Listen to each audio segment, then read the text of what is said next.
All right, guys. Welcome to my first, I guess you could call it a movie review, although there's no spoilers. It's just gonna be me talking about is this movie worth watching from a writer's perspective. And the movie we're doing today is Vice. I'm gonna be honest with you guys. I was not a big fan of The Big Short. I really felt like that story was really patched together, didn't really work as a narrative. And that was because I think it just covered a lot of like really hard to understand material in film format, and that was even though I had read the book before. But man, when I when I watched Vice, I was like, wow, they learned from The Big Short.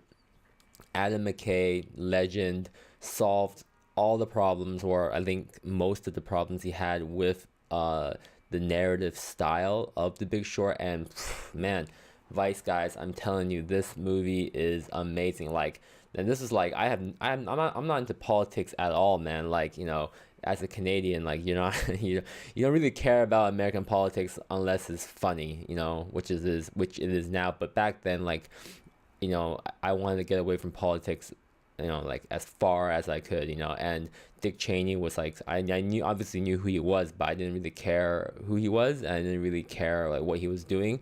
I guess that's bad of me, but whatever. The greatest thing about this movie from a writer's perspective is that the narrative is really strong, and that's because the story uses a really interesting structure. And I think like Adam McKay really like just read every screenwriting book out there and was like, I'm gonna use every trick I in the book to be able to pull this off, and I think he did a great job.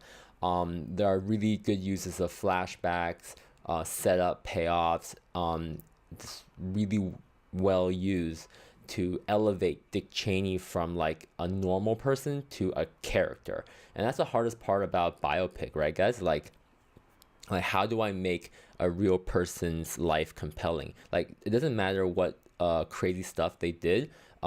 The problem is in the structure of their lives. Like normal people's lives are not structured in three acts that you can just like put together. So you have to do a little tweaking. You have to do a little finessing to get it to work, and it doesn't usually work. It's really sometimes really hard.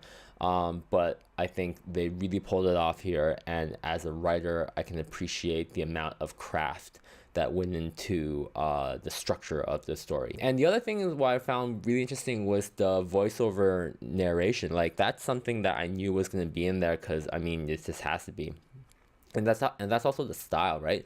But usually when you have a narrative, a narration over the whole movie, is sometimes used as a crutch to, like just tell the story, just to like fill in the information that we can't see, or to explain certain mechanics, like in this case politics, and and that's what it's used for. But I think it's done to the right degree that it's not so much like, oh, you're telling me the story. Like I'm still watching a story, and the narration is just there kind of like in the background as a style thing, which I think is great, and it does help alleviate the longer-ish runtime, 130 minutes. And there's also a little clever twist there in the end in the narration. I won't spoil it, of course, but it was nice to see. Didn't impact the story at all, but I just felt like it was cute and it was well done. Acting was great. I'm not gonna comment too much on the acting. I'm not an actor, so but I felt like everyone was great, as expected with a cast of this caliber. But I was especially impressed with Steve Carell. I mean,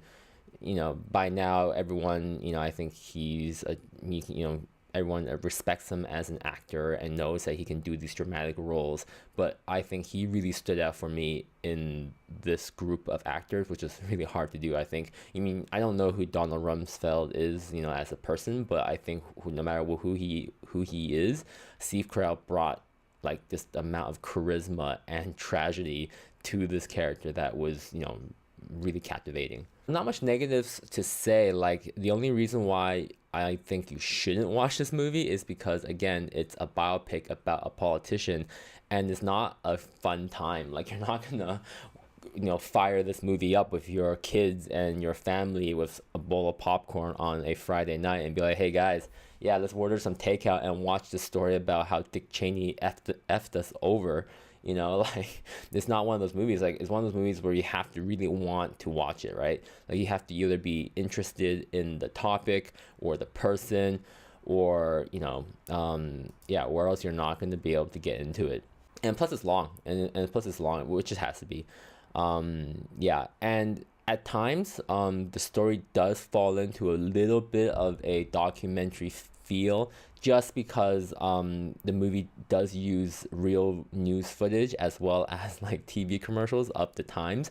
I totally understand why they did it, because they want context. Like they want the audience to be like, okay, I know this time in Dick Cheney's life is also this time period, and I know where I was at that time period, so I have context for what I'm watching. Totally understand why they did it like that, but because they did use that stuff for context, it does take away from the audience watching a story, and sometimes it does feel like you're watching a documentary, which is all right. I mean, if you're into that type of style, but again, it's not going to be entertaining as it is, you know. So, conclusion, will I watch it? Definitely, I recommend it highly. I think it's one of the best movies of 2018. Well deserved for all the nominations that it got.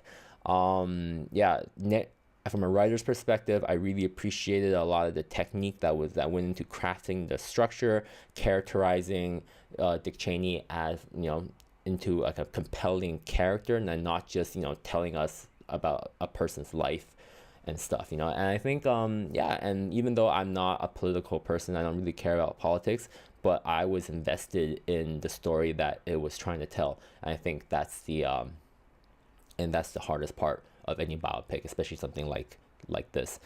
Yeah, so that's my opinion on Vice, and what do you guys think? If you guys watched it, let me know what you guys thought, and if you like this content, let me know as well. All right, I'll see you guys in the next one.